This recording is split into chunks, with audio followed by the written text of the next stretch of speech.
Hey guys, Spudknocker here, as always. And today we're here at Al Dhafra Air Base in the United Arab Emirates to take part in a multinational exercise between the Emirati Air Force and the Pakistani Air Force, with of course some Pakistani F-16C Fighting Falcons, some Emirati F-16E Desert Falcons, and of course our JF-17 here. I figured this would be a great time to take a look at the cold start procedure for the JF-17 Thunder, or as it's known in US intelligence circles, Uncle Grumman's Crazy Night Out, because this jet originally started as a collaboration between the Chinese and Grumman to create a lightweight and cheap fighter. After that fell through after the 1989 Tiananmen Square massacre, Grumman Aircraft Company was forbade from participating in the project anymore, and the Chinese after a while went to the Pakistanis to help build a lightweight fighter for the Pakistanis after they ran into issues with embargoes of F-16s coming into their Air Force and needing a replacement and a filler for the F-16s that were no longer coming in. So this is a really interesting fighter with a really interesting story and a really interesting configuration of avionics. It really is like a baby between an F-7 Air Guard and an F-16 Fighting Falcon, with a whole bunch of other interesting off-the-shelf avionics squished inside of it. Truly a combination of Eastern and Western technology. You know, we haven't done too many tutorials in this jet, but I figured it'd be a great time to go ahead and hop in and do a cold start tutorial. So let's go ahead and get started, guys. Welcome back to the office of the JF-17 Thunder here at Al Dhafra Air Base in the United Arab Emirates. As you can see, we've stepped to our aircraft right before sunset, and we're about to take off for a training sortie with some Pakistani Air Force F-16C Fighting Falcons, as well as a couple of Emirati Air Force F-16E Desert Falcons. So, as you guys know, and I said before, we haven't done many tutorial videos about the JF-17 Thunder, and I thought it was high time that we hop in the cockpit and do a startup tutorial together. The reason why I wanted to do a sunset video for this tutorial was the fact that the lighting in the JF-17 in the cockpit is very, very cool. So please bear with me until I get those lights turned on, and we'll definitely be using the flashlight. As you guys know, the JF-17 Thunder is really the spiritual successor to the F-20 Tiger Shark or the F-5E Tiger II, and it's kind of a baby between a F-16 Fighting Falcon and a F-7 Air Guard, which is of course the Chinese copy and improvement upon the MiG-21 F-13 Fishbed. So it's a very interesting and unique aircraft. It's made to be as cheap as possible, using a lot of off-the-shelf avionics, such as a lot of the displays and avionics suite and INS system come from French companies, I believe Damocles, to create that are normally go into private jets for corporate jets like the Dassault Falcon and so on. And so as a result, it's a very interesting kind of conglomeration of different parts. Some things are reminiscent of Western sources. Some things are very reminiscent of Eastern philosophy when it comes to aircraft building and manufacturing. And like I said, made to be as cheap as possible for countries who have bought the aircraft like Sri Lanka or Nigeria and Pakistan, of course, who initially funded and helped design the aircraft along with China. And these are for countries that really don't have the budget for large and complex and expensive multi-role aircraft. Even the relatively cheap and budget airplanes like the F-16 or the MiG-29 or Su-27 variants like the Su-30 that typically tend to fall into that kind of budget quote-unquote category for smaller emerging nations. So like I said, the startup procedure is definitely a little wacky in this airplane and very different from a lot of Western aircraft in that we actually deal with a lot of avionics systems and a lot of electrical powered avionics systems before engine startup, which is definitely a no-no when it comes to a lot of other Western jets that we see in DCS, like the Avi-8B, F-16 that we have on our left there, and the F-A-18C Hornet, to a lesser extent the F-14, because that works off a lot of ground power. So let's go ahead and get started here. So first thing we're going to do is just turn on our flashlight until we get those lights turned on. Like I said, I really like the internal lights and the ambiance that it creates in the JF-17, so we'll get those on in a hurry here. So first thing we're going to do is we're going to turn on the battery switch, the AC generator, and the DC generator as well. Like I said earlier, we deal with a lot of electrical power and working with avionics before we even get the engine started up, which is very interesting in my opinion. Next thing we're going to do is we're going to bring power to all of the avionics that we're going to need for a combat flight. So we'll just hit the combat button on the right-hand side of the avionics power panel. We'll go ahead and turn up the volumes of our comms, our TACAN ILS, and our missile. And now we can hear the Chinese Bitchin' Betty, which is very soothing compared to kind of bitchy Bitchin' Betty that we've got in the F-16 and FA-18 that really likes to get our attention, that's for sure. Next, we'll go ahead and come on down to our lights down here, and we'll turn on these floodlights. And like I said, I really like the internal lighting and the look of it in a JF-17. It's very, very cool in my opinion. So as we'll go ahead and get going with actually starting up the engine at this point. Like I said, a lot of avionics that we deal with in the JF-17 actually happens before we actually get the engine started up. So we'll go ahead and hit EP1 over here so that way we can see and monitor our engine as it starts up. Next, we're going to go ahead and turn on our starter pump, and we can hear that start to go. Our engine control switch is going to go to the on position to allow the aircraft's avionics to digitally control the engine. We'll uncage the throttle here from its cutoff position, and next we'll go ahead and turn on our radios as we move back here to the transmit receive portion. This is also a big no-no in a lot of Western jets where you only turn on your radios post engine start. And next we'll go ahead and press and hold the start switch. As soon as we hear that kind of ka-chunk, we can go ahead and release the ground start button, and the startup procedure will go as published. And we can take a look at our engine indicators here.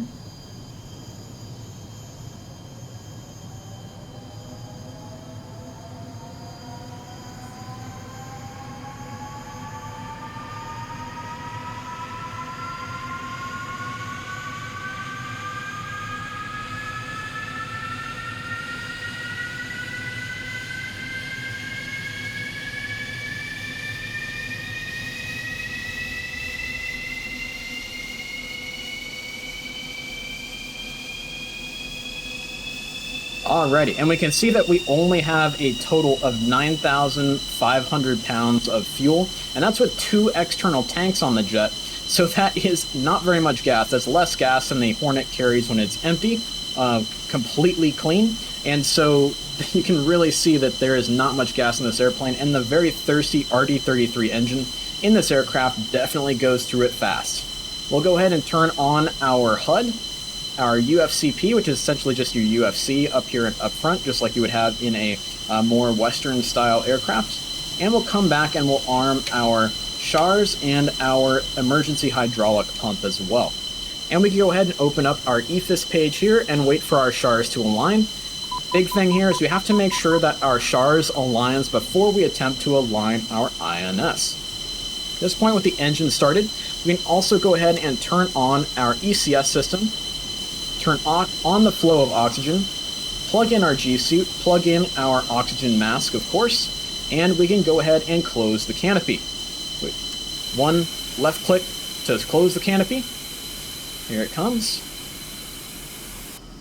Very slow, very cool sound effect with it coming down as well. And one more left click to lock and seal the canopy. Very, very important there. And next we'll go ahead and arm our ejection seat. We'll remove the safety pin down between our legs, between the lower ejection seat handle, and we'll go ahead and press the safe switch here in order to fully arm the ejection seat. You'll see that our caution for the seat is now no longer illuminated, and we're good to go there. Now we can go ahead and open up our knee board with right shift K and start to enter our current position of the aircraft for the INS alignment. So first we'll go ahead and enter the latitude, which is going to be 241455 9er. So 241455 and 9er, and enter. And just want to make sure that we've got that good to go, which we do. And next we'll go ahead and enter in our longitude. So it's going to be 054 33 21 and 3. Enter that, and we're good to go there. Also, we need to enter in our altitude. This can be a little bit confusing, is we need to actually use this arrow on the other side to enter our altitude now. So it's going to be 0058 feet. 00058, and enter to enter in our correct altitude. So we are good to go there. and we'll go ahead and start our actual INS alignment. Also want to take note of our heading here, because we have to input our heading in a little bit of a different spot in the avionics to actually get the alignment going. So 175 for our current aircraft heading, facing out this direction here. So we'll go ahead and select our INS to fast. And now that we have a little arrow next to heading, true heading, we can go ahead and hit that and enter 175, the number that we got from our knee board earlier. We'll go ahead and zoom on out, and it should be a relatively quick alignment from there. It's interesting that the JF-17 kind of separates out the heading and reference system for the attitude of the aircraft alignment, as well as just the normal navigation alignment for waypoints and actually traveling across the ground and all of that good stuff. So looking around the cockpit, we're just kind of fixing some loose ends, looking around here, and everything is looking pretty darn good to me. So why don't we go ahead and set up our external lights, because this is peacetime. We are going to be taking off with our external lights on. Now we can look over our shoulder, and we can see that our anti-collision lights are now flashing. Small point here is you maybe want to keep those anti-collision lights off until you get to the runway, so that way you don't blind other pilots as they're taxiing around in the dark around you. But just for the sake of this tutorial, that is how you turn on those anti-collision lights.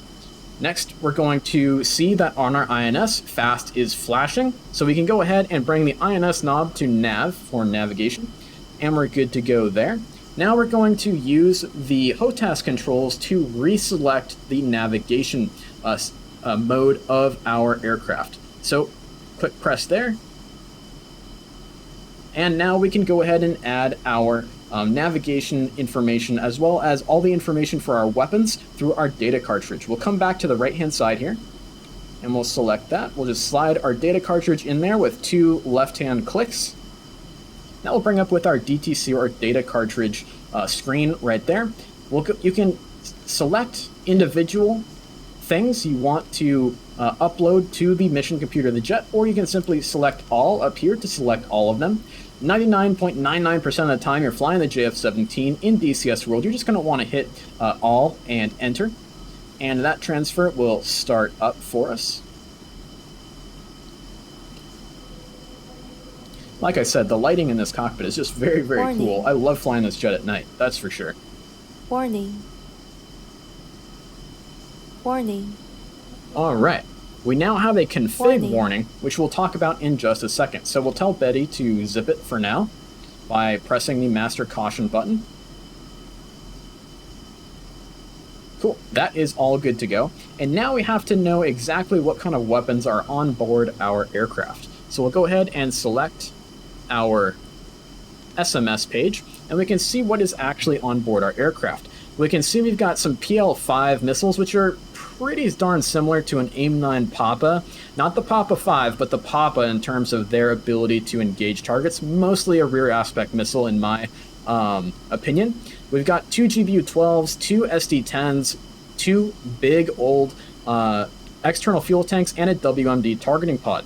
So that's important because we need to now go down here and select our configuration of the aircraft for our jet. Very similar to the F-16, how you have like mode 1 and mode 3 for the Flickus to allow the aircraft to limit its Gs when you have a large air-to-ground loadout like this F-16 over on our left does. So let's go ahead and enter in air-to-ground 2 and air-to-ground for this heavy loadout. And now we can see our advisory for config is now de-illuminated, and we are good to go there. Now we're getting very close to the end of our setup for this jet. One other thing we need to do is if we want to also include some good, so we go ahead and come back here and select our INS. We can now see we do have waypoints on our HSD for us to follow for this nighttime training exercise here in the UAE. And if we do want to make sure that we have some extra additional help with our actual navigation on this exercise, we're going to go ahead and hit HNS here and click INS plus GPS to allow us to actually get some GPS signals to help our INS stay aligned throughout our flight today. Next, we're going to go ahead and hit return, and we'll set up our IFF as well.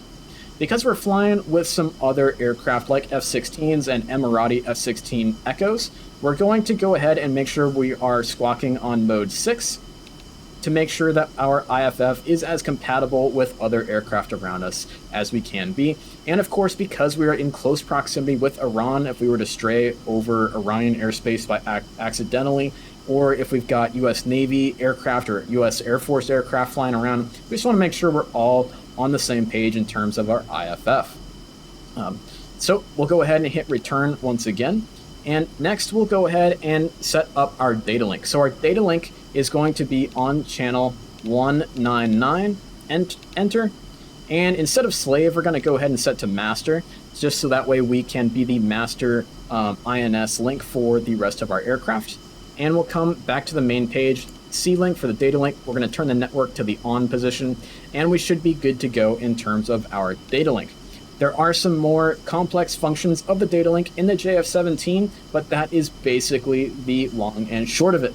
So we'll go ahead and start our taxi on out, very similar to Western fighters and other aircraft in that it has nose wheel steering. We're not going to be using differential braking with a pneumatic system like in a lot of the other Eastern aircraft, like variants of the MiG-29, MiG-21, F-7, or Su-27, Su-30 families. So we'll go ahead and reset our track IR, and we will start our taxi on out for this nighttime training sortie.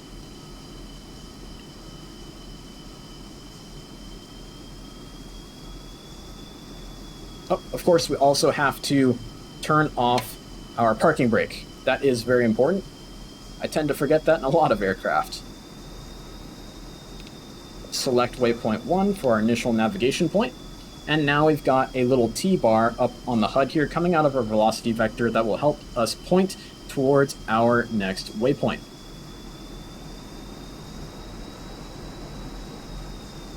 And we can see the beautiful sun setting over the Persian Gulf.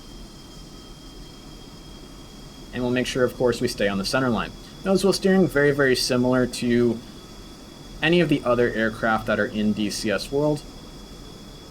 And I hope you guys enjoyed this video, and I hope you guys like this look at setting up your JF-17 for combat through a cold start. And if you liked the video, please consider giving us a like and a subscribe. And fly safe out there, guys, and of course, stay healthy.